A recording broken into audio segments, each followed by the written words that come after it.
you are making a decision, and those decisions are either reject the null hypothesis, this is the first blank, or fail to reject the null hypothesis. That's it. That's your decision. So you run through your hypothesis test, you go through all the steps, you plug in all your assumptions, and you check them, and you do your formulas, and you get your test statistic, and then you turn it into a p-value.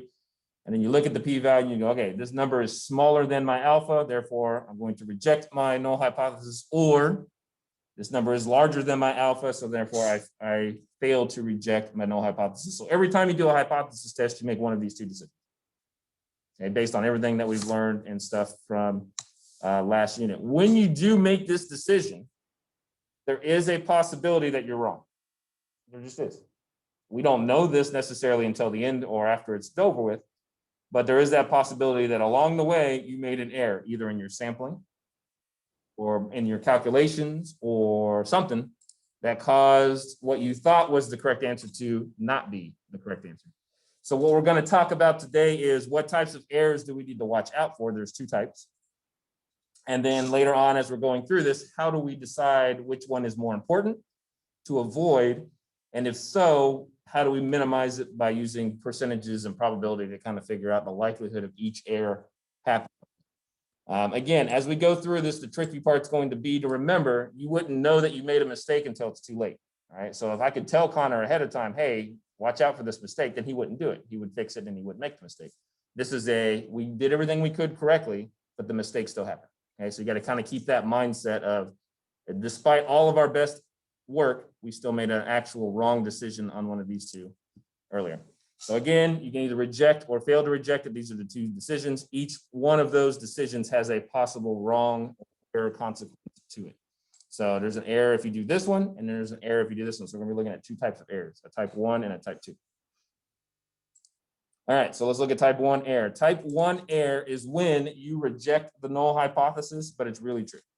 So this is listed already in your notes. You don't have to write this down. We denote or symbolize this error by alpha, because that is, as we see later, the percentage chance of you making that mistake. All right, so it's the same as the level of significance. It's determined by the statistician, the chance of you making this error. So if you decide to do 0.05, our default, then that is the chance that you're going to make an alpha error, a type 1 error. All right, because the only time it's going to happen is when you reject the null hypothesis, meaning your p-value is less than alpha, but you shouldn't have. All right, so there's a picture of a graph just to kind of remind you what we're looking at. Everything is based off normal curves. We're going to be using those today quite a bit. If your p-value, this little line here will represent your level of significance. So this line here would represent like 0.05, 0.1, trying to think of the common ones we used when we had our hypothesis test. If your p-value is smaller, it's in this alpha range here, and therefore you reject your null hypothesis. And what we're saying is you really shouldn't have. Your level of significance was too big, or your calculations were off, and you really should have accepted, or not accepted, but continued to use the original hypothesis and not rejected it and accepted the alternative. Type 2 error is on the other side of that spectrum. You should have rejected the null hypothesis, but you didn't, and it was really false. So instead, you got a p-value that was greater than alpha. You went with the original hypothesis, but it was actually wrong. You should have adjusted your level of significance differently, et cetera, et cetera. This is denoted or symbolized by the symbol beta. So alpha for level of significance, beta for the other side of it. When you're looking at a beta error, there's actually two graphs that are going on at the same time. This is the first time we're looking at it this way, so this will be new for everybody. This top graph is the one we're familiar with, where we have our rejection line, our significance level right here. So that's what this little line represents. So again, this could be, for example, our most common one of 0.05. Okay? And so any p-value that's smaller than that would be down here, and we'd reject it. Any p-value that's larger than that would be over here, and we'd fail to reject it. This is what we did all the last unit. So you guys have experience with this stuff. But underneath that, all right, we have our two different graphs for each of our hypotheses. If our null hypothesis is true, our graph is like this. If our alternative is true, it's centered along whatever the actual value is. And so if I make a beta error, then I decided to fail to reject it, but it's really false. So really what happened is it's down here. It's not in this graph. So the graphing stuff at first looks a little weird. As we go through this and we start doing the percentages later, it'll start making a little bit more sense. because we'll be looking at both of these graphs kind of happening simultaneously, and they will be affecting the percentage chance of each of the errors happening. But for right now, don't stress about it. I just want you guys to kind of see as far as the wording of this goes and kind of the decisions that we make and the consequences of it before we even look at the graphs and the numbers and all that stuff. So type 1 error, again, is where you reject a true hypothesis, but you shouldn't have. All right, so that's where you would be on the graph. Again, the sample statistic is really part of the original curve, but we made a mistake as it being part of the alternative. And then the type 2 is the one we just talked about, where you don't reject the null hypothesis, but you should have. And so you're really on this side of the graph and you made a mistake there. Again, the sample statistic is really part of the alternative curve, but we mistake it as being part of up here for the HO. So we're going to talk about the difference between these two curves as we get to the numbers here. So if your head's spinning already and you're like, oh, I should have woke up and come to class today, that's okay. We'll get you figured out here. So I'm going to help you guys out by creating a 2x2 table. So all you have to do is look at which one you're in and you'll know which error you have. You don't have to go back and memorize all of the wording. This table will save your life because it's very simple to read. You'll sit there and say, okay, it's really true, it's really false, and I made this mistake or I didn't. All right, so we're going to talk about the correct decisions first because that's what's going to happen most of the time. So our HO is true, but we failed to reject it. All right, that's what's supposed to happen. If you come back with a large p-value that's greater than alpha, then you don't reject your original hypothesis. You don't have evidence to reject it. And so everything went like it was supposed to. Put a smiley face. Yeah, you did a good job. Luckily for us, this happens more often than not, so we're okay.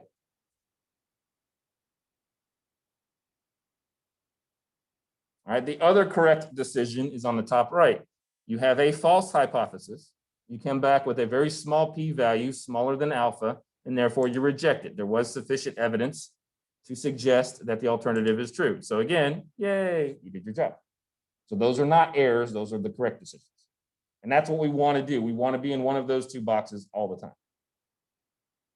But mistakes happen. We are human. Even with computers, things are not going to go correctly.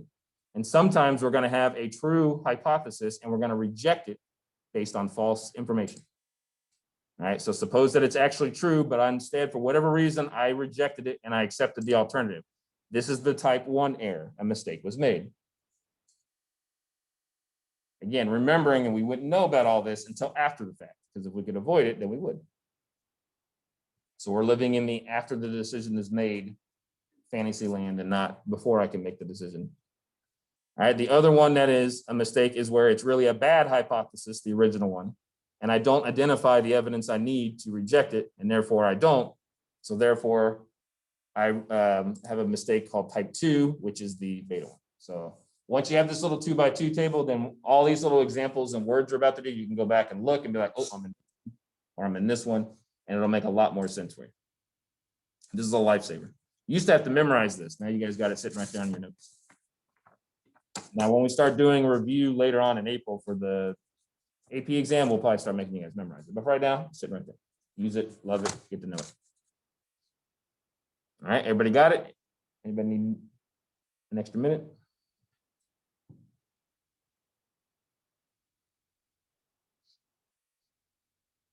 Okay, so let's talk about the wording and looking at the different types of errors here, because the wording is important. So typically when you're writing out your conclusion to these things, you would say things like we decide, and then what's in red there gets replaced by the context of the problem. So we decided to accept the null hypothesis when in reality it was false, or we decided to reject the null hypothesis when in reality it is true. And we would just replace those red parts with whatever's coming from the problem. There's a equivalent wording style at the bottom. Really, this is true, but we decided this. Basically, the whole point of this exercise and this lesson is for you guys to kind of understand how you go from the hypothesis test to kind of explain in proper statistical lingo your mistakes that were made and the consequences thereof. So we're going to do some examples practicing this wording here so you guys aren't just looking at a bunch of red underlines going, okay, that makes no sense.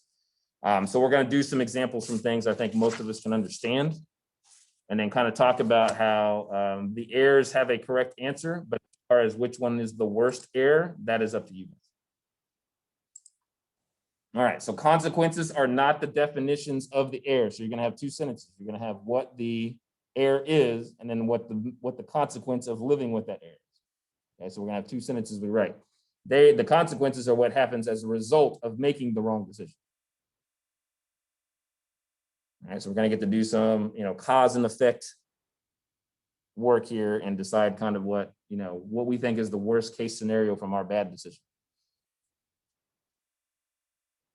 All right, so let's do example number one. Let's start looking at how this works with as far as what we're going to do in class here. So we're going to consider a murder trial. I think everybody's familiar with the basics of a murder trial. I'm sure nobody's really sat in one and been a part of one, hopefully. But you've seen them, made believe on TV, or you've heard about them in the news. So you kind of got the gist of what they're about. So there's two hypotheses to consider when you're looking at a murder trial. All right, so when the defendant comes in and sits at the defendant's table and everybody hears evidence against the defendant, they're going to make one of two decisions. All right, they're going to assume and not guilty. Exactly right. So we always assume the null hypothesis is true until proven otherwise. So we assume that defendants in this particular country, I know it's different around the world, but we're just looking at our particular country and the way the laws are currently set up. We assume that the defendant who comes in is innocent. Okay, so Mr. Jennikin, they bring him in, hey, you're accused of murdering, somebody. Okay, so I have a chance to defend myself. I can get, a lawyer to defend me, but it's the prosecutor's job to find evidence to show that I'm guilty. It is not my job to find evidence to show I'm innocent. Okay, so the original hypothesis is Mr. G didn't do it. All right, you got the wrong person. If their p-value or evidence comes back to suggest that the original assessment is wrong, that in fact I am guilty, then they reject the original hypothesis and I go to jail. Okay. So I'm putting a murder trial kind of in the framework of our statistical hypothesis test. So we have two types of errors we can make: a type 1 error with its consequence and a type 2 error with its consequence. So if we look at our little 2x2 table in our notes, a type 1 error, the little alpha symbol, happens when this is true, but we do this one. So the type 1 error says we decide that the defendant is guilty. We rejected the original hypothesis when in fact it's really true, they were innocent. This happens. All right, we'll talk about the consequence of that in just a second. The other type of error, type 2, is the reverse of this. This one is really false. I should have done this one, but I didn't. I didn't reject this first one. So type 2 error is I decide the defendant is not guilty, or I decided the defendant is innocent. Okay, I went with this one when in fact it's really this. All right, so type 1 error, I rejected it when I shouldn't have. Type 2 error, I didn't reject it when I should have. Those are my two outcomes. Those are my two consequences, or my two possible errors. All right, any questions so far? Again, I know it's kind of cheesy that I'm bringing a murder trial down to the simplicities of just a simple hypothesis test, but I think because it's a topic most of us are aware of, it's a way for us to kind of see, aha, this is kind of what Mr. G is talking about errors being made on a decision. Hopefully, your hypothesis test is not somebody's life or death verdict on a murder trial. Hopefully, yours is more like we invest in this or we don't.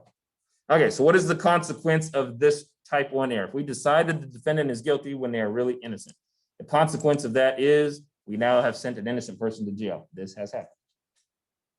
So somebody who had nothing to do with the crime is now sitting in prison, serving time for something they didn't do, life destroyed, can't get jobs afterwards, family disowned them, whatever you want to say, because we made a mistake.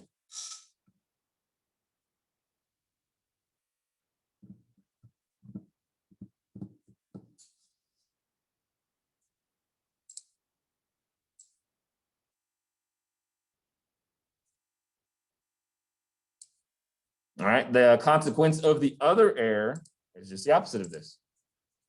The person is really guilty. We let them go free because we couldn't prove it. So now we have a guilty person still on the streets, continuing to do possibly what they've done before, murder more people. Justice has not been served. So here's where things get interesting. If we were working in groups, I'd give you guys a couple minutes to decide this as a group, debate back and forth, have a lot of fun, giving each other a hard time, etc. The question becomes in our notes, which of these errors do we believe to be worse? So the note says our society. So the answer that's going to show up on the slide is based on overall consensus, but that doesn't mean that it's the right answer. It just means what Ms. Nichols, when she put this slide together, assumes the society would think is the most egregious error. You might think differently. depending on your point of view, depending on your life experiences, depending on whatever. So when it comes to this last question here, which one of these errors is worse? This is where there's not really a right answer. It's justifying your answer that's going to be important. And so Zindi might think completely opposite of what I think. That's perfectly fine. I'm not looking for you guys to all believe what I believe and vice versa. I'm just looking for you, can you statistically justify, or can you use reason to justify why you picked your answer? All right, so Ms. Niggle said, based on her experience, society would believe this is the more egregious error, that innocent people spend time in jail. We can always catch the guilty person later. But if it's my kid that got murdered, I don't think the number one is the worst. I think number two. So you can see how it can be completely different based on your own personal life experience. So I don't want you guys to get too hung up on it. Well, if I picked the wrong one, she's gonna be mad. You just need to be able to justify why you picked it. What you should get right is the type of error it is and the consequence of the error. These are ones that have right and wrong answers. But the circling and deciding of which one is wrong or right overall, like which one you think is worse, that's you. All right, any questions so far? We're gonna do another one just so you guys can think about it, then I'll stop and I'll let you guys do number 3 by yourselves. Kind of get the gist of this a little bit. All right, so to me, the hardest part is this right here, identifying what the hypotheses are, because once you have that, the rest of it's very systematic. You can follow the little 2x2 table and figure out what your errors and consequences are. All right, so let's do one more. All right, so we got Lay's Chip Company. Lay's Potato Chips makes good chips. They decide to accept a truckload of potatoes based on results from a sample of potatoes from the truckload. So Lay's don't have time when the big old semi truck pulls up of raw potatoes to go through every single one and say, yep, these are good, we'll take them. So they're just gonna take a small box, do a quick little, yep, if these are good, they're probably all good. Okay, so the hypothesis, again, is probably the most challenging part of these, identifying what it is. Well, they're gonna go, HO is always what they would assume is true. So if Idaho Fresh Potatoes delivers to me every Wednesday a fresh load of potatoes to use in my potato chip factory, I'm going to assume that they're good. All right. Why would they be bringing me potatoes that are consistently bad? I wouldn't use them. So that's my original HO, my null hypothesis. I will do a test from a sample. I'm going to take a box of random potatoes and dig through them and see if there's enough evidence in there to convince me that all of the potatoes are bad. All right, so we okay with that? Does that make sense what I'm saying with the hypothesis? You have to identify those two first, because then everything else is systematic based on this. Now that we know what our hypotheses are, we can figure out our type 1 and type 2 error. So again, type 1 error is going to be when I reject this and I shouldn't have. Type 2 error is when I should have rejected this and I didn't. So type 1 error, I decide the potatoes are bad. I rejected it. Take this order out of here, but they weren't. So that's type 1 error. Did you get the table at the beginning? So look at your table and then I'll tell you which one we're looking at. All right, type 2 error is the opposite. I decided the potatoes are good, but they're bad.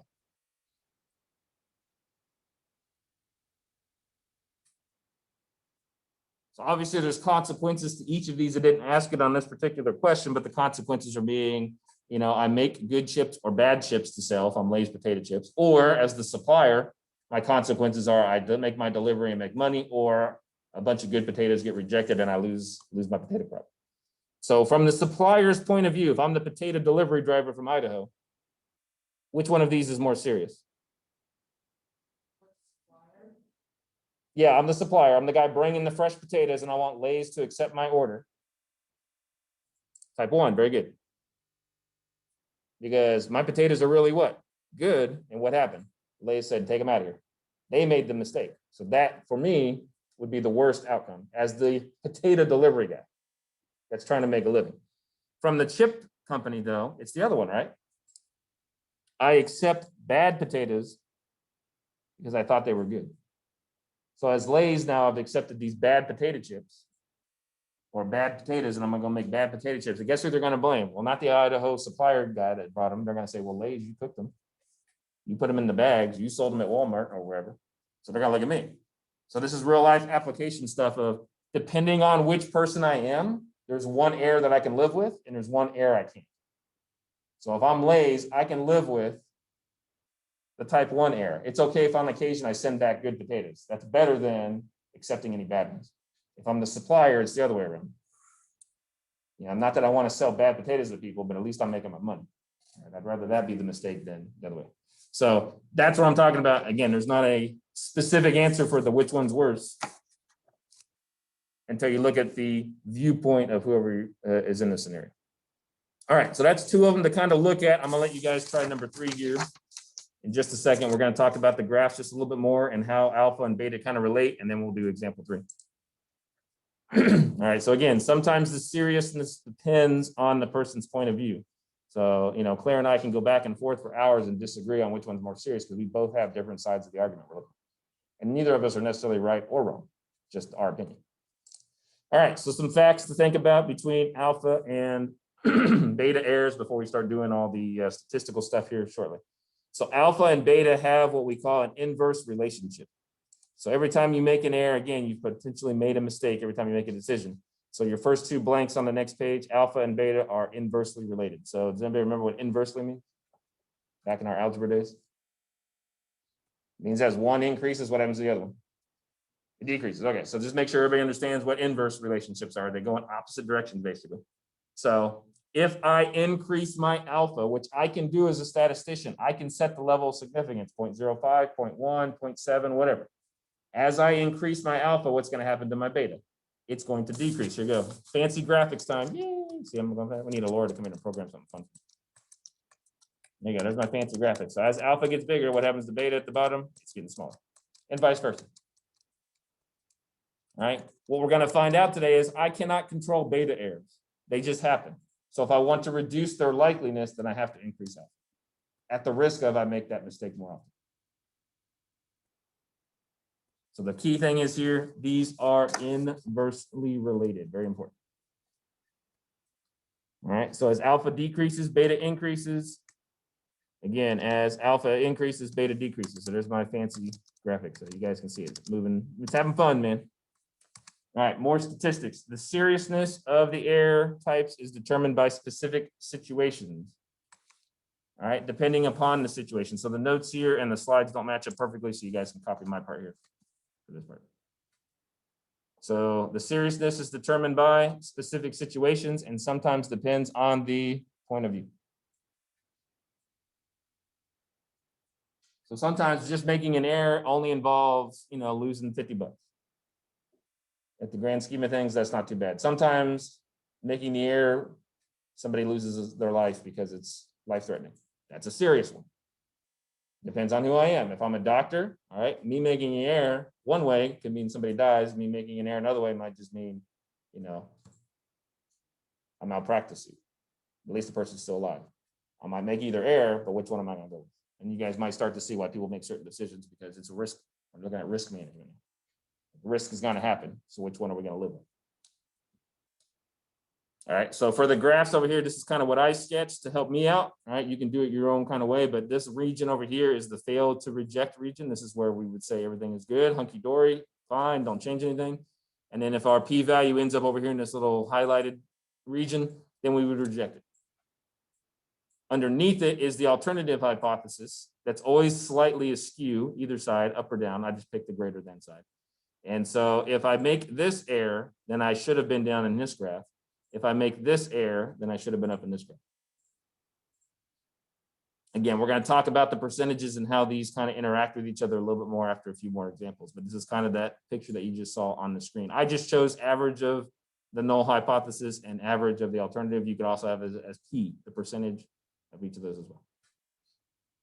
All right, everybody got what they need from this little paragraph here? All right, don't worry about all this down here. You'll get a chance to look at this in a second. That's example 2. Don't worry about it up here. Okay, so let's let you guys practice example 3. Make some mistakes. See what's going on. Before we do that, just a reminder, you often will not know real life stuff here that an error has been made until it's too late. Because if the Lord knows that an error is going to be made, what's she going to do? She's going to fix it. Because the Lord is a good, hardworking individual. This is like all of you guys are in this case. You're not intentionally making errors. You're not trying to do things wrong. So you have to remember that these errors have happened after you had the chance to fix them. So here's some examples of real life errors that people thought didn't exist. You may or may not remember the Takata airbag situation with the Camrys and whatever else car they blew up, and as people were like, they were just driving, and the airbag would go off. Well, they ran a hypothesis test. That doesn't happen very often, if at all. We're good. Okay. This one, most of you guys are familiar with, the Samsung Note 7. It's a great phone. It's like the Note 5, just got a bigger screen. People start taking off in airplanes with it, catching flames. According to their test, it didn't, but they made an error. All right, you guys remember the Blue Bell ice cream crisis of like 5 years ago when the Listeria was closing down the factories and you go into the grocery stores and Blue Bell ice cream was gone, like toilet paper was last year. They ran a test, everything seemed healthy. Somebody else came in later, was like, people getting sick, man. So Blue Bell didn't intentionally try to get people sick. I mean, I don't think they would want to sabotage their own profit, but it happens. All right, just like when a plane crashed, what are we going to do to prevent it? I think they were doing everything they could. I don't think it's Southwest's best interest to run planes into the ground. So, anyways, these are real life mistakes that happened that they did test on and said they shouldn't. All right, so sometimes errors are made with products, people, situations, all kinds of stuff. So that's what we're looking at when we do these things. All right, so example 3, I'll read the prompt for you. I'm gonna let you play with it a little bit, see what you get, see what kind of stuff you're confused on. The main goal of this is identifying the proper hypothesis and the proper errors. The which is more serious question is your opinion.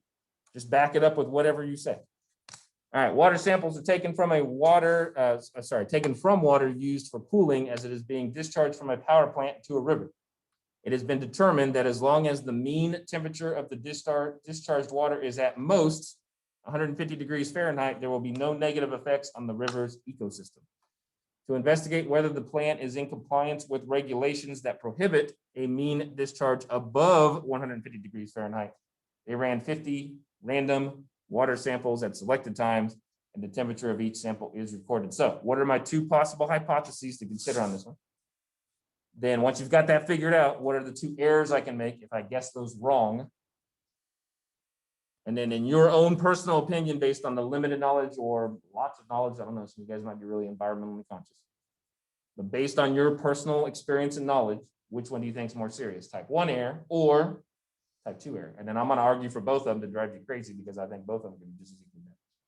Because that's what I do. I don't have to stress you out like that. I just don't want you guys to get too worried about what you're picking down here. This is your opinion, just back it up. All right, I'm going to do attendance on what we're doing this.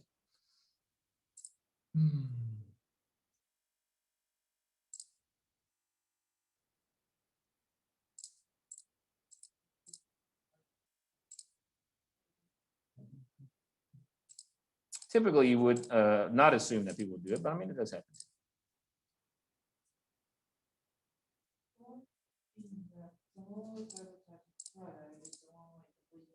Yeah, or they have like an insurance policy that makes them more money on it. So I've seen that. But yeah, you're exactly right, Connor. Or Skylar, sorry. So Maddie's here, Claire's here, Jessica's here, Connor's here, Ian's here, Skylar's here, Cindy's here. All right, so everybody that's supposed to be in person is in person.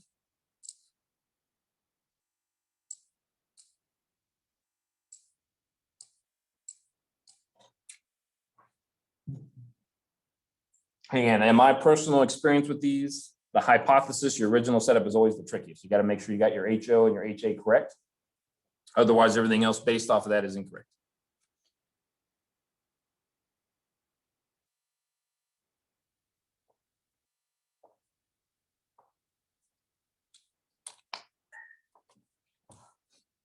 So again, for like Claire and Maddie, you girls are going to be doing medical stuff. This is relevant to the kind of stuff you're going to be doing because you'll be making decisions and errors are going to, they're going to happen. If they haven't taught you that in medical school yet, they will. Same thing for Connor. He's going to do financials. He's going to make a decision. Errors are going to happen. No, it's going to happen. They're going to tell him he can't make them, but it's still going to. And so he's going to try to learn over time in his field, not necessarily in this class, but in his field, he's going to try to learn, all right, which error can we live with if we are going to make it?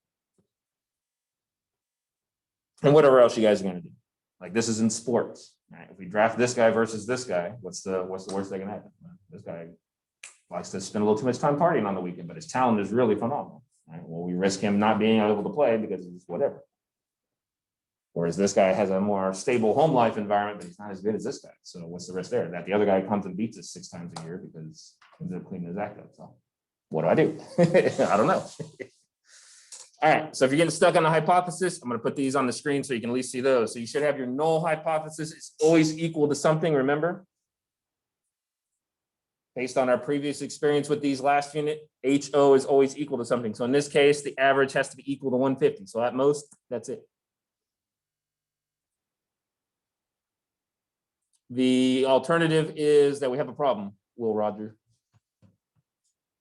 The power plant is discharging too hot of water and the fishies are boiling as they swim. So what are my errors? Type 1 and type 2. So look at your little chart, see if you can figure out which one happens with which one. You don't have to worry about the craziness of which is more serious yet. That's more of your opinion.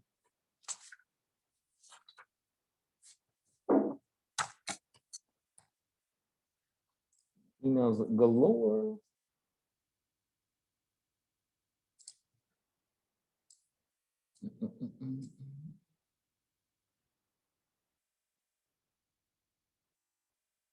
Anybody having issues getting into Canvas, let me know they're aware of the fact that it's screwy today.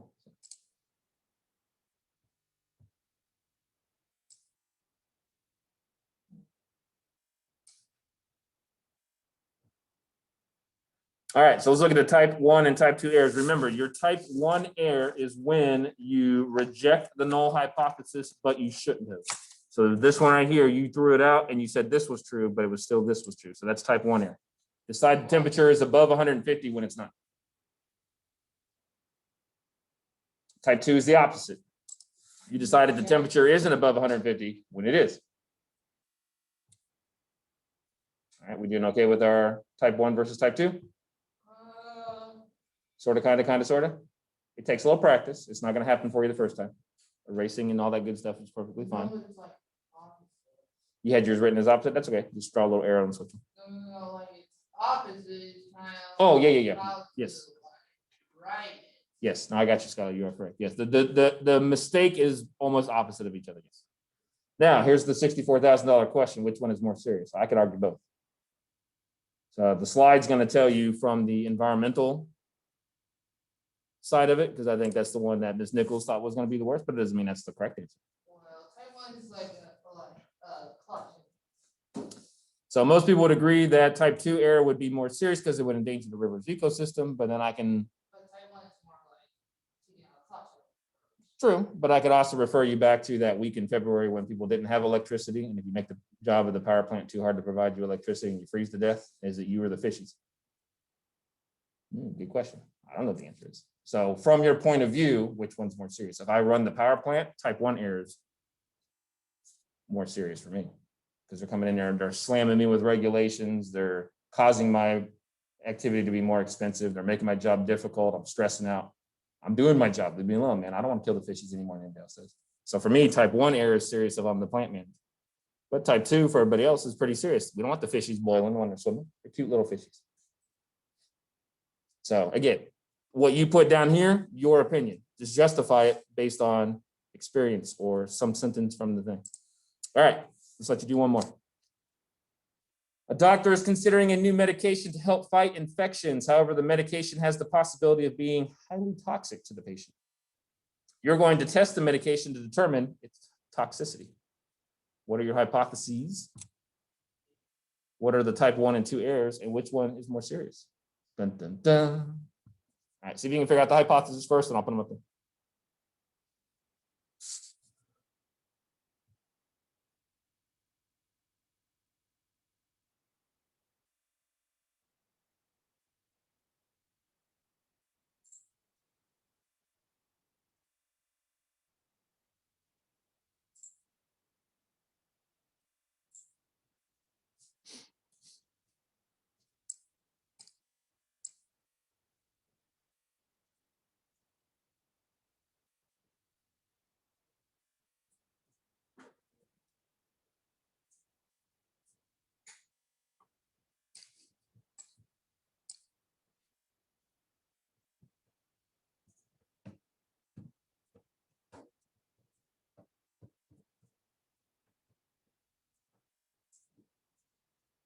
All right, you're getting stuck with the hypotheses. Here they are. And then from here, you should be able to figure out your type 1 and type 2 errors. So what is our assumption? A new medicine should work. That's the assumption, right? What are we going to test for? The fact that it is toxic. We're not going to assume that it's toxic and test that it's healthy. So think about what you assume is going to be the case. That's your HO, that's your null hypothesis. And then what it says you're testing for, that's your HA. You're testing for its toxicity. All right, so now you have those two, see if you can figure out type 1 and type 2 errors.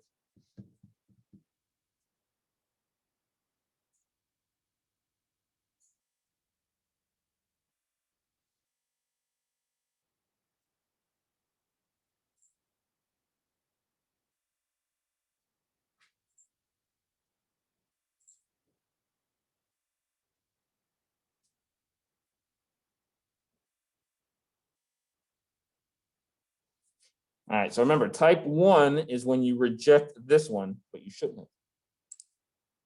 So type 1, we decide the medicine is toxic, but it's not. Type 2 is the reverse of that. We decided the medicine isn't toxic, but it really is. Which one's more serious? Most likely type 2.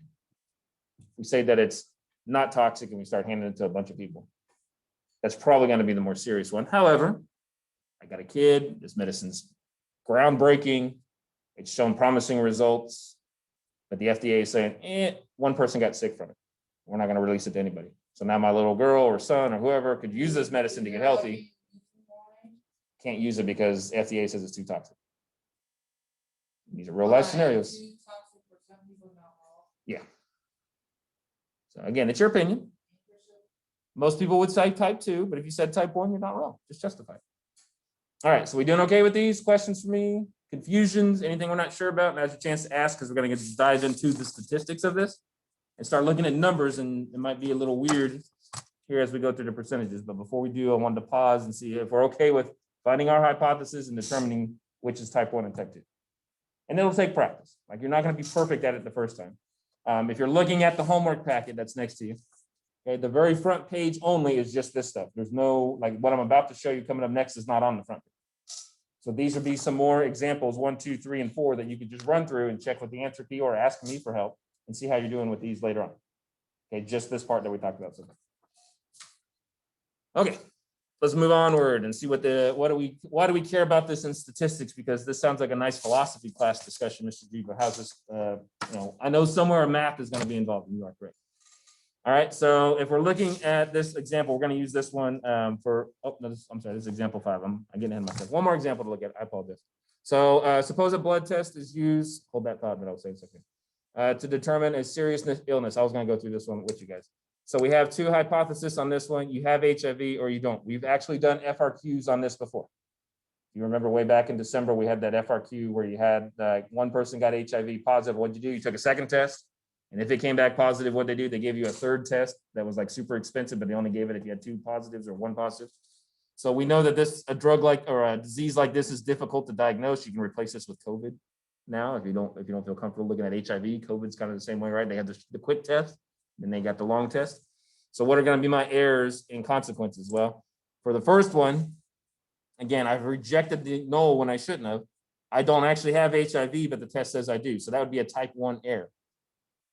All right, what's the consequence of this type 1 error? I'm now taking unnecessary medication. If I replace HIV with COVID, I'm now unnecessarily quarantined. Well, Mr. G, that's not too bad. That's precautionary. If I only make money by working and I have to go 14 days without pay, it's very serious. Okay, so people in the service industry deal with this. They can't take 14 days off and chill and watch Netflix. They need money. So unnecessarily doing something for them is a serious consequence. Okay, type 2 is the other way around. You actually have the disease, HIV, COVID, whatever, but the test says you're good. What's the consequence here? You are now a health hazard. You keep getting sicker, you're getting other people infected, whatever. You're asymptomatic, but doesn't mean you're not spreading it. Right? So we can see that either side of the, this is why the argument goes around in circles and circles on social media, because both of the consequences are bad. Everybody wants to point to, well, no, this one's the worst one and this one's better. Well, that's your opinion. The other one could be for somebody else just as bad. And that's why you'll never have an exact answer. So which one is more serious? Again, most likely type 2, because you would want to be properly diagnosed if you're actually sick. Probably my life is better than. Exactly. But if you're watching your young one starve,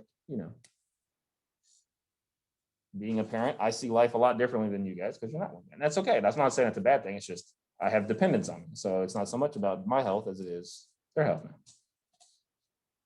All right, so that's another example just for you guys to look at.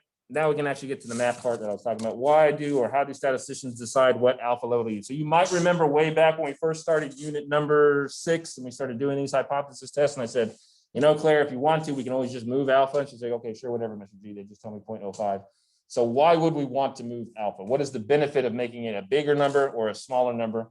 Because moving alpha will cause us to start failing or failing to reject more hypotheses than we would before.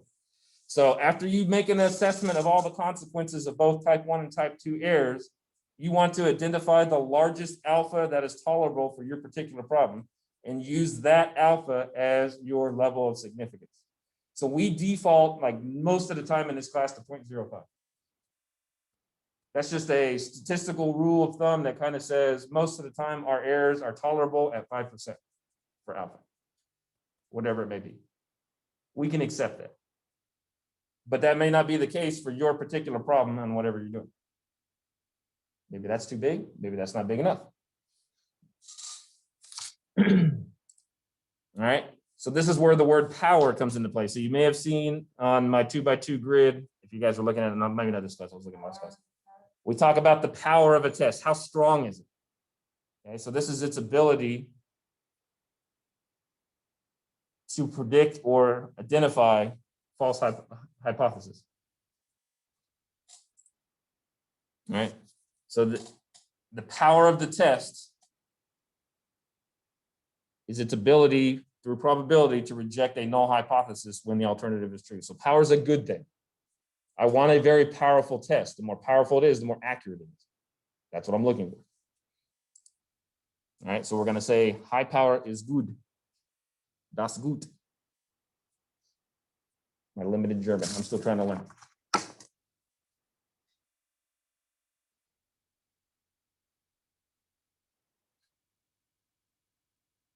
All right, so we want high power as much as possible. So let's revisit the chart for just a second. We've already talked about these. There's your correct decision. There's your correct decision, right? One of these two is power. We're going to talk about which one in a second. There's type 1, there's type 2. So everybody should have this chart. Okay. One of the two correct decisions is what we want. We want to be able to correctly identify false hypotheses.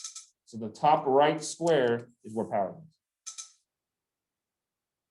We want to design a test. We want to pick a significance level that maximizes that correct choice.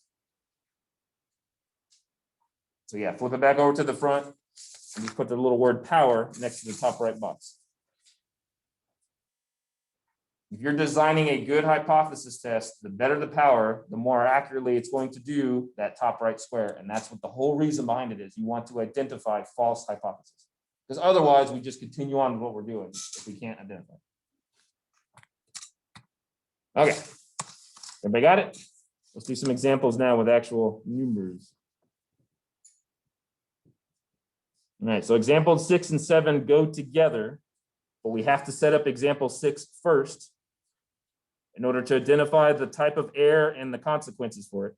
Then once we figure everything out in example 6, we're going to use the same numbers that we got figured out in example 6 and same consequences, and we're going to start adjusting things in example 7. What you guys are going to see is how you can use statistics and probability to move that alpha around or change other things about your test in order to maximize this right here.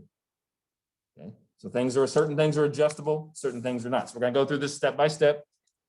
And example 6 is going to help us set up example 7. So they're both kind of the same thing.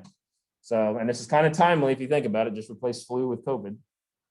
Basically the same type of idea. So a new flu vaccine claims to prevent a certain type of flu in 70% of the people who are vaccinated. In a test, vaccinated people were exposed to the flu. Is this claim too high? So what are our two hypotheses for this one? All right, we're going to have that our null hypothesis is what? Equal to 0.7.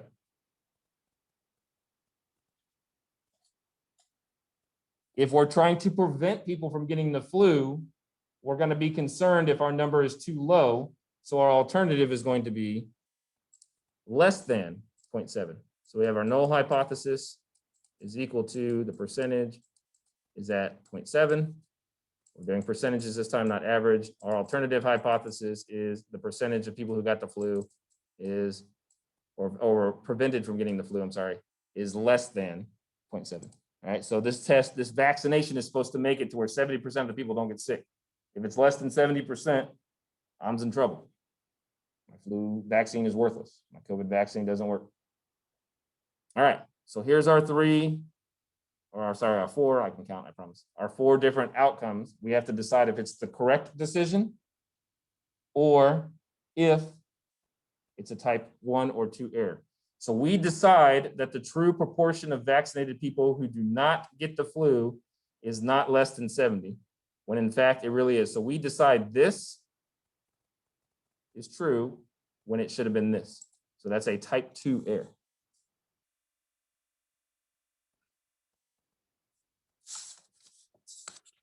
All right, so what we did on that one is the null hypothesis was false, but we did not reject it. So it's the bottom right of our square, our 2x2 table. The wording on these things are miserable. I apologize in advance. They don't always get easier. All right, letter B, you decide that the proportion of vaccinated people who do not get the flu is less than 70 when it really is. So there was a false hypothesis, and you correctly identified it. So this is the top right square. This is what you want to be the maximum of your test. This is the power. Okay. So this was false. We decided that the people who do not get the flu is less than 70, and in fact, that's the right answer. So we rejected the null hypothesis and accepted the alternative. That's the correct response. That's the power of our test. This is the one we want maximized. Letter C, we decide the true proportion of vaccinated people who do not get the flu is not less than 70. So we decided that it's the null, when in fact, that is the case. So this is also a correct response, but it's the bottom left one. It's not necessarily our power of the test. We just didn't find enough evidence to reject it, and we happen to be right. So this is like accidentally getting it right, if you want to think about it like this, which is okay. Sometimes being lucky is better than being good. And then the last one means it has to be type 1 error. We decide that the proportion of vaccinated people who did not get the flu is less than 70. So we decide this when it's really this.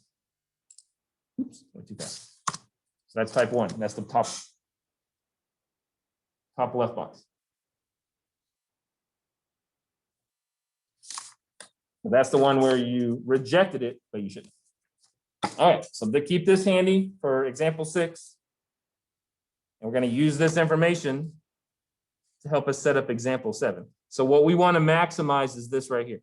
We want to make this our power, our most important part of our test. We want to decide if it's true. If it's less than 70, we want to be able to identify it as much as possible. For whatever reason, I feel like this is the most serious error to watch out for. All right, so it's all the same information here for example 7. Let me erase my wording so it's not in your way. There you go. All right, so we're going to now randomly sample. So we're going to apply this to statistics now. We're going to randomly sample 100 people and expose them to the flu. And we've got FDA approval, I promise.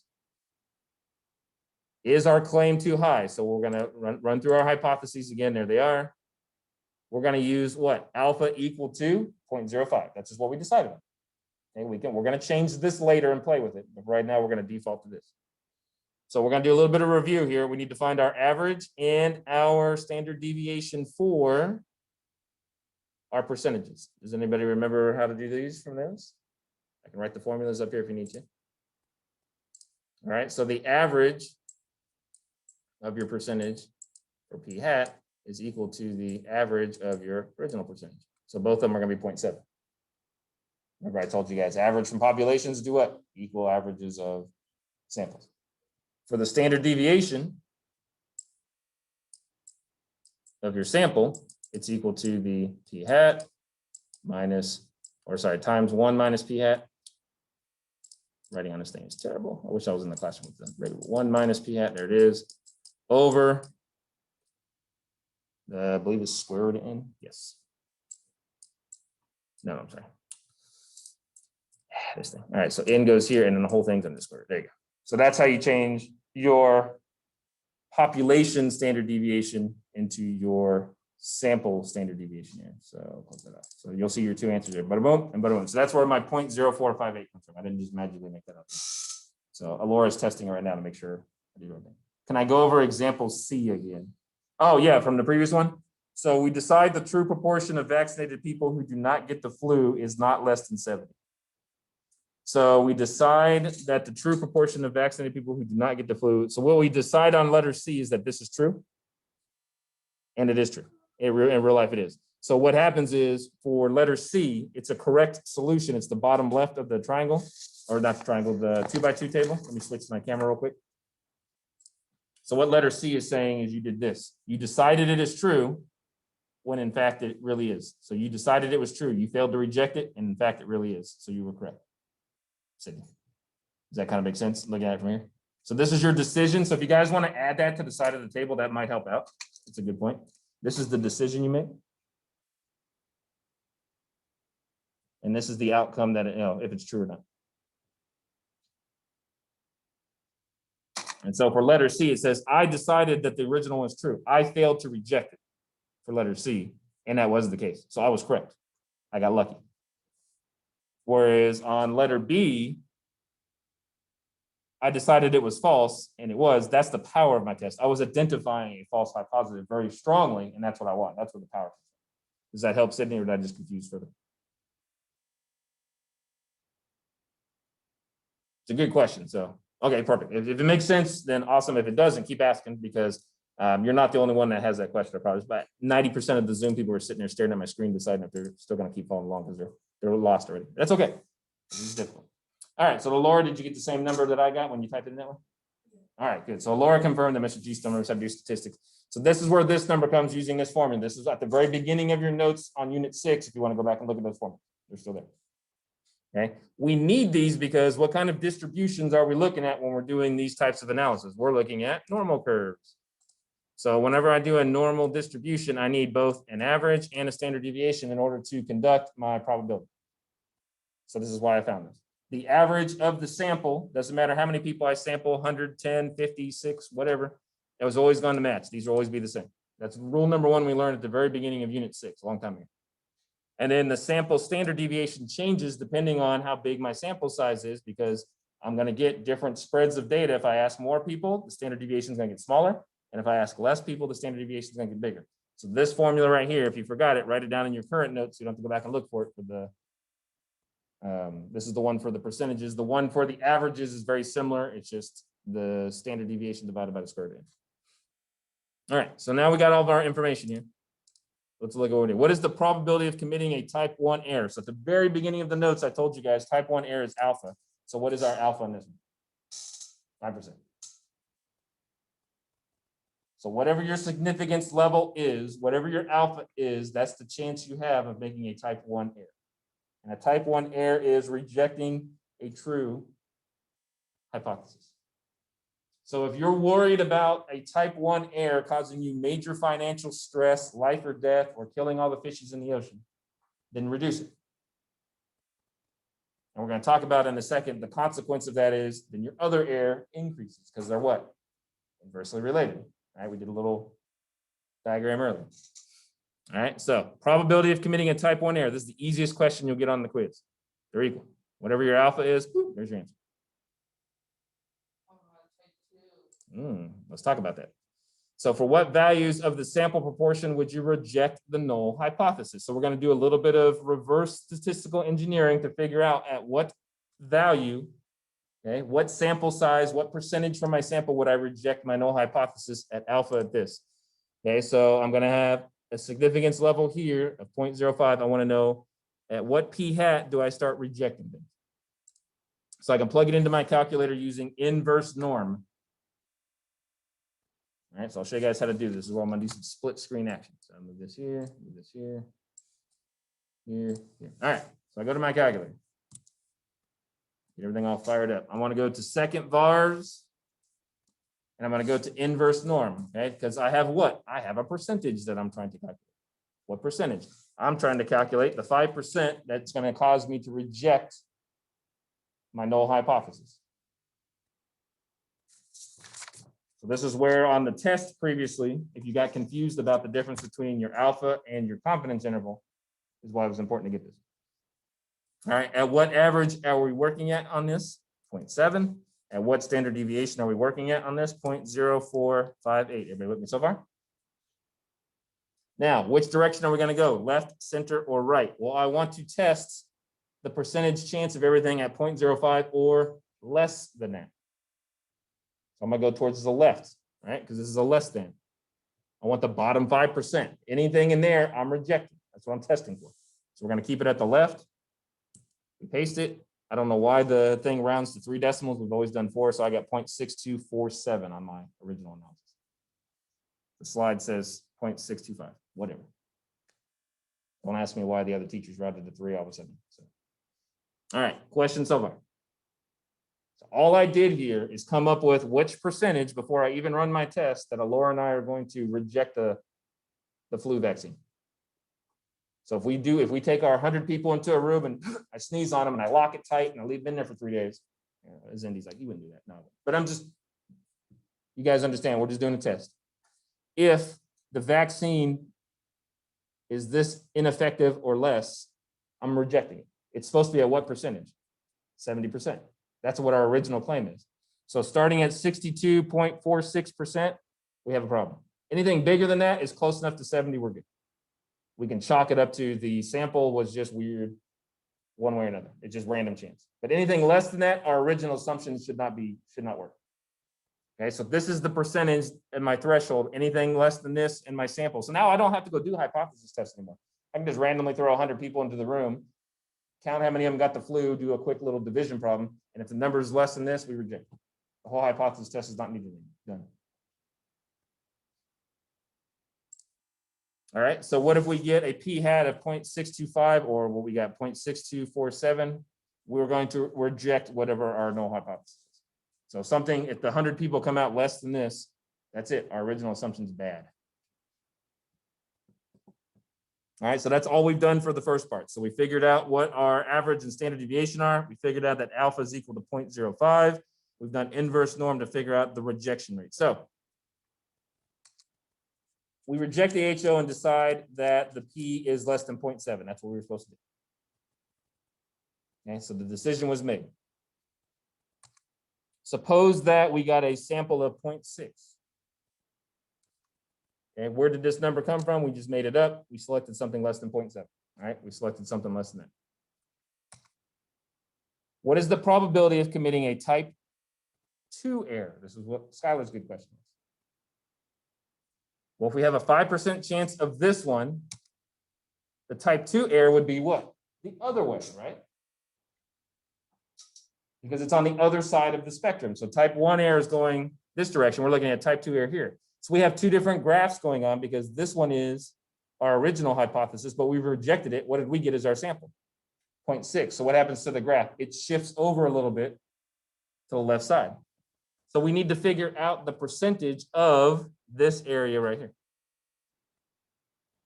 using our normal distribution stuff. This is what happened. This is where we failed to reject it when we should have. This is beta. Okay, so look at the pictures we drew earlier. So how can we find this area? Well, it's a normal curve. So we use normal CDF. And we're still going to use our 0.0458 as the standard deviation because that's our sample size. So I go back into my calculator, second, vars, we're on normal CDF. I'm trying to find the area of the curve. So I use number 2. Remember the tricks I told you guys. All right, so what's my lower limit? What's my upper limit? All right, in this case, the 0.625 is going to be my lower limit. Why? Because that's as small as I can accept, right? Because this is where that threshold is. And we got on my notes 0.6247, so you can write either one. It doesn't matter. You're not going to change your stuff. But this line right here, this is where we said earlier that we're rejecting things if it shows up that way. So on my calculator earlier, I got 0.6247.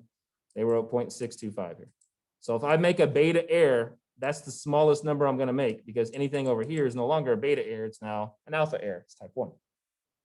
So we're looking at just beta. So we're going to go from that number and bigger. So lower limit 0.625 or 0.6247, whatever one you want to use. What's my upper limit going to be? There is no upper limit. All right, it goes to infinity down here. What is my average? Still 0.7. I'm sorry, 0.6, I mean, because that's what our sample came back to be, 0.6. And what's our standard deviation? Still the same, because we still have the same 100 people that we're sampling, 0.0458. 0.2925 or 0.293. So we have, in this particular problem, if we got a sample of 60% of the people were prevented from the flu, we had about a 30% chance of making a beta error and a 5% chance of making an alpha error. We'll go back up and look, what are the two risks from earlier? What is the beta error versus the alpha error? And are we happy with it? Well, the beta error says we decide the true proportion of vaccinated people who do not get the flu is not less than 70 when in fact it really is less. So what would be the risk of a beta error in this case? And if we made a beta error, we are failing to reject a false hypothesis. Our beta error in this case is selling a flu vaccine that sucks. That's the risk. So if I'm Pfizer or Moderna or all these other weird names that are coming out of the woodwork making these magic vaccines lately, people go spend time in line and waste their days getting this stuff and it's not working. That's the beta error. Am I okay living with a 30% chance of screwing up? Maybe. All right, what's my alpha error? Well, the alpha error the other way is we say that the vaccine doesn't work and it does. I got a 5% chance of making that mistake. So we're looking at two normal curves at the same time.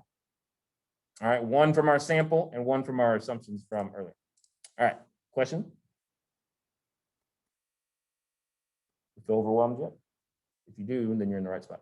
Okay, what is the power of the test?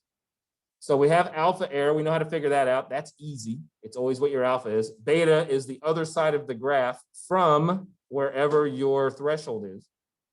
Okay, so if you're looking at this, Mr. G, mathematically, how can I figure this out? You just have to figure out what your sample is and figure out where you remember. This number here is 0.625, this line.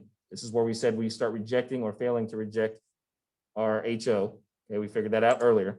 So the definition of power then is making a correct decision to reject a false hypothesis. So it's going to be on this graph down here, and it's going to be the opposite end of our data here. So power is very easy to figure out. Once you figured out beta, power is just going to be 1 minus what you have on the other side because it's the graph at the bottom. So if I make a decision on this side of the graph and I correctly identify false hypothesis, in this case, I'm going to do that 70% of the time or 71% of the time. Not too bad. We're going to learn here in a minute. We typically want the power of our tests to be about 80%. So we could do some tinkering here. We can make this a little bit better. There's different ways to do it. We'll talk about it in a second. 70% is not bad though. 70% is livable. We can handle being 70% right.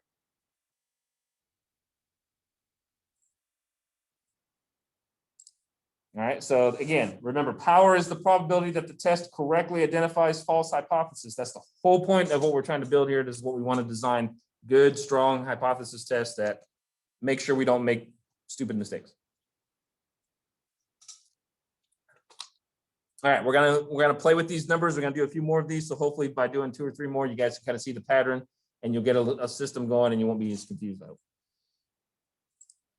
All right, is power a conditional probability? It is, because it's going to be dependent upon all the other settings that we put into the equation. So we're going to do this again. All right, let's say we do a sample and we get 0.55 back. So only 55% of the people in our sample didn't get the flu versus only 60. So what is the probability of a type 2 error? So again, remember when you're looking at this, all right, we're down here at this graph. So this is our HO.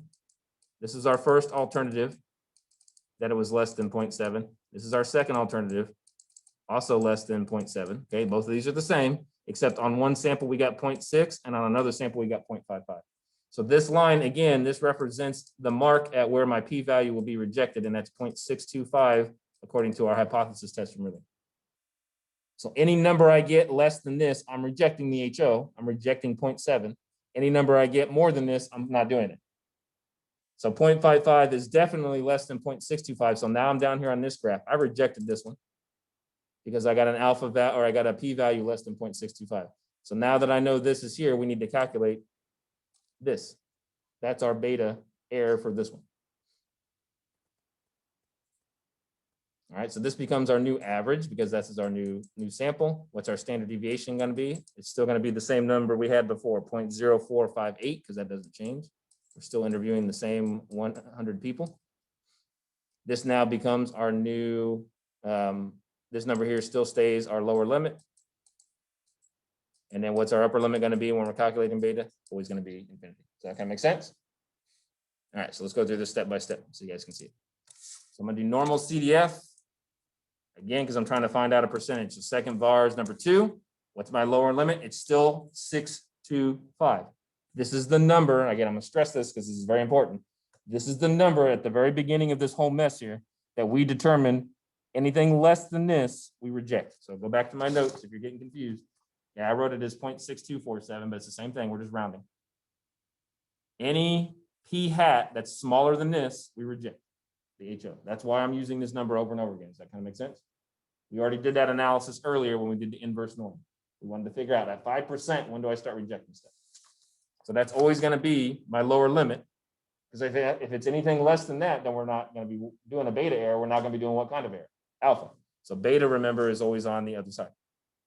What's my upper limit going to be? It's still going to be infinity. I technically don't have any stop on this side. But what changes is the average. So instead of a sample that gave me 0.6, what did my sample give me this time? 0.55. See down here? That's what we got. So I want to know, how likely is it that I get 0.55 and all this stuff? Standard deviation stays the same. We're still interviewing 100 people, so that's not going to change. Boom. Now my beta error on this one is significantly smaller than it was earlier. Earlier it was 2998 or something around there. This time it's 0.0514, or in this case, 0.051. So what's the power of the test? Power is easy to calculate. It's 1 minus whatever your beta is.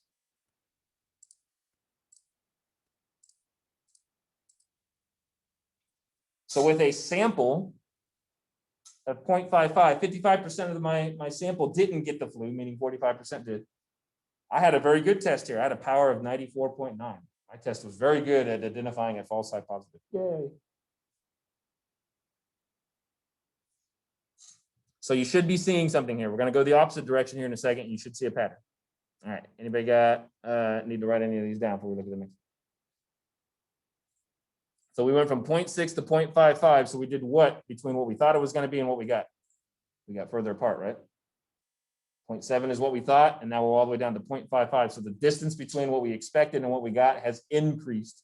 What happens when we increase the distance between our sample and our original hypothesis?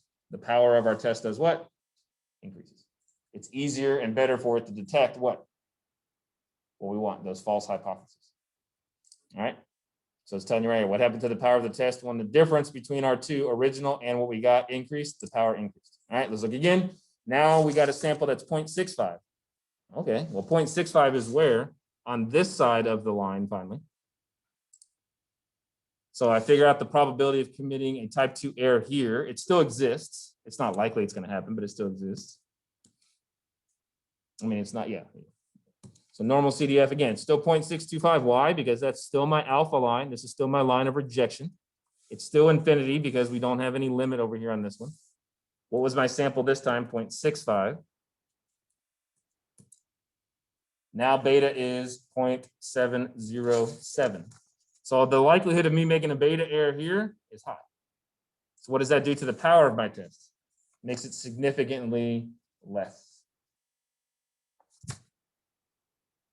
My test has very low power when my sample size is close to my original hypothesis. So again, what happened to the power when the difference between these two measures decreased? So I increased the distance between sample and null hypothesis. Power did what? Skyrocketed, went way up, 90%. I decreased the distance between my original hypothesis and my sample size. So the difference between 0.65 and 0.7, very small. What happened to the power of my test? It's not as effective now. It's having a harder time detecting false hypotheses because our samples are very close to our original assumption. So logically, this kind of makes sense. If your sample is very close to what you expect, your test is not going to do a very good job of identifying false hypotheses. If it's far away from it, it's going to be like, oh yeah, that's easy. All right, so suppose, again, other things that we can control. What if we change alpha to 10%? Okay, going back to our example of a sample of 0.6, so we're going back to our first sample. What would happen to the probability of a type 2 error and the power of a test? So as you increase your alpha, okay, we were at 0.5. What happens as we increase our alpha to 0.1? What happens to the beta at the bottom of the graphic? It decreases. So now we're reducing the likelihood of that happening, while at the same time increasing the likelihood of alpha. So beta now decreases to 0.1836 and power to 0.8164. So if you want to see the calculations of how I got there, it is at the very bottom here. I'll let you guys compliment it. So I went back in, I did inverse norm, and I had to change my alpha to what now? 0.1. So compare that to what we did up here at 0.5. Everybody see the two of them right there? You guys in the back, okay? See? Yeah, this might help. There we go. Now you see my big fat finger. All right, so I went from, this is what we originally said alpha was, 0.05. What are we doing alpha at now? 0.1. I moved it. It's still at 0.7. That's my null hypothesis. And my standard deviation is still there. So what happened to my new rejection region? So originally I was going to reject things at 0.6247. Now where am I rejecting things? At 0.6413. So what this tells me is I now have a tighter room for error in my sample size. Sorry there. Is that better? So I'm now giving myself less area to make a mistake in. I'm going to reject things a lot more easily because alpha is what? Bigger. So now I'm going to figure out, okay, what is my beta error? So now no longer am I putting in 0.625 here. I'm putting in my new minimum number I will accept null hypothesis. So 0.6413, it's still alpha. My sample size, or infinity, I'm sorry. My sample size is what in this case? 0.6. Standard deviation. So my beta is 0.1836. So that's where that number comes from. And then again, what is power? Power is always 1 minus beta. So what happened when I increased my alpha? What happened to the power of my test? Way higher. See how much higher it went? So we're at 0.8164, whereas earlier, where were we at? Right? Because this is the exact same scenario here. Both were 0.6, both are alpha, but all I changed was this here. And look what happened to the power of my test. So Laura said it correctly. From 70% to 80%. I told you guys 80% or higher is good. So what's one way that you can increase the accuracy and the power of your test? You can do what with alpha? You just make it bigger. Instead of rejecting at 0.05, what am I going to reject it at? 0.1.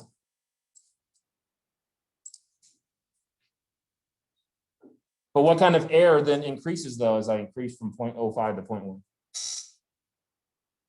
Alpha error does. And what if alpha error is a big problem?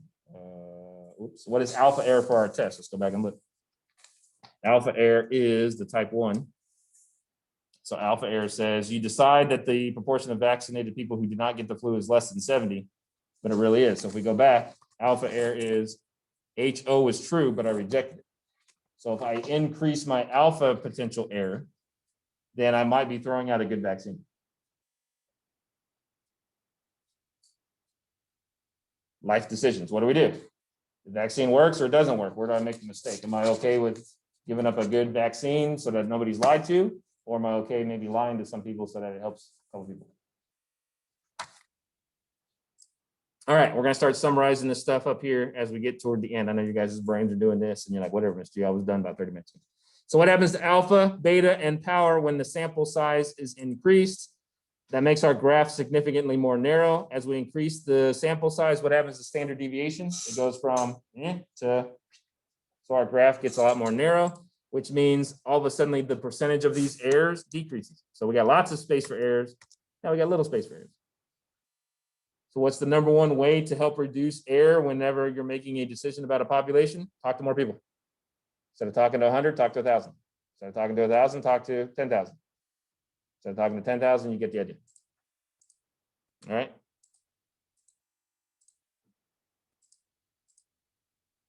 Again, you fail to reject, you reject. Power is always 1 minus B. So let's recap all this mess up and then let you guys go on your way super confused and questioning your decisions on what error you may be signing up for class. I'm just kidding. All right, so recap. What increases the power of a test? A couple things do so. We looked at number one, decreasing or increasing the distance between your sample size and your original hypothesis. The further away your sample is from what you thought it was going to be, the stronger your test is going to be at identifying a mistake. Number two, we briefly talked about increase your alpha. Go from 0.5 to 0.1 or 0.15 or 0.2. That comes with a risk, but you can do that. And lastly, the most common way to fix your test is to increase your sample size, increase your N. So don't talk to just 100, talk to 1,000, because you'll get a better result. The more the population you're talking to, your standard deviation decreases anyways. That's a good thing. All right, so here's some facts. They're at the very beginning, back of your notes. I'll leave these up here for a second, and then I'll pause and see if you guys have questions for me. You are free as the researcher. So these are the types of questions we might ask you on a quiz for this stuff. You are free as the researcher to determine the value of alpha. So Laura can sit down, grab all of her data and be like, I'm looking at this, 0.05 is what I want, or only 0.01 or 0.1 or whatever. You are free as the researcher to change that. You cannot control, however, the beta. It's dependent on so many things. It's dependent on alpha, it's dependent on sample size, it's dependent on what your sample comes back as, lots of things. The ideal situation is to have alpha as small as possible and still keep power as close to 1 as possible. So there's a balancing act in it. All right. If your power is at or greater than 0.8, you have a good test on your hands. You don't need to adjust anything. It's doing its job. If power is really low, 60, 70%, 50%, we need to do something. Increase sample size, increase alpha, whatever. Just remember, as you increase alpha, yes, your power increases, but so does your chance of making a type 1 error. Could be okay, could be bad. We don't know until we know what the problem is. Best way to increase power without screwing up everything is just to increase the sample. So at the end of the week, I think on Monday next week, we'll have a quiz over these types of things. So you'll have some time to practice it. What I would suggest for you guys, because there's a lot here, like I feel like I dumped like half the textbook on you, and I'm sure you guys feel the same way. What I would suggest is starting off slowly with the first page here of the homework. Before you start even worrying about those percentages and getting yourself lost in all those numbers, can you do these 4 steps on these 4 problems? Can you identify the hypothesis? Can you identify the errors, come up with some consequences for them, and decide on your own which one is the most serious? This is where you get to be kind of free of choice. If this is easy and you're getting that, then you can start working on the back of that page and start thinking about, okay, what is my limit going to be? At what number do I start rejecting things? And once I kind of figure that out by doing an inverse norm, so I can figure out my hypothesis test without doing it. All right, which error is the most likely one that was made? Which consequences are there of that error? This is where you can start looking at the percentages a little bit. The answer keys are online. They're to help you. I would suggest highly, though, that for this particular lesson, and I'm speaking to, I feel like a majority of the class here, don't just copy the answer key and be like, it makes sense. This quiz is going to get you. So struggle on the homework where the consequences are 0, and then go back and check your answers later. Please don't make the quiz the first time you try to do this by yourself without being. And you look at it. Just my suggestion. I can't hold your hand, especially you guys at home, but that would be my suggestion, because this stuff is confusing at first. The rest of this unit's not so bad because we just get back into doing hypothesis tests and confidence intervals from stuff we've already done before. No big deal. We can handle that. This is the hardest part, in my opinion, of this unit, is because we've got to sit there and think about all this error and weird stuff in there. It's just different. We haven't done anything like this yet. So like I said, my suggestion would be play with these first before you go snuggle up to the answer keys. They're there to help you. But if you're just writing it down going, oh yeah, I get it, this makes sense, the quiz is going to get you. So I'm just giving you guys an FYI there as help. I'm here if you need me for help, especially on A days between 2 and 3 o'clock. You can come in person or sign in to Zoom, and I'll walk you through every problem on the homework. I have no issue doing that. Like, we want to get 3 or 4 people together and we go through the homework and we talk about it. That would be awesome, because this stuff is difficult. Or work with some friends that might get it and help each other talk it back and forth. This is really where being in groups would be helpful, because somebody gets one part and somebody else gets the other part, and you guys can help each other out. So take this slow. Don't rush through this. It's important foundation for everything else we're going to do. And then we'll get to the more normal looking stuff on Thursday, and then we'll have a quiz, I believe, over this stuff on Monday next week. All right, if you got questions for me, Zoom people, linger, let me know. If you feel completely overwhelmed, talk to your counselor and change class night. Just kidding, can't do that. But you guys have a good rest of your day, and we'll see you on, I guess, Thursday officially.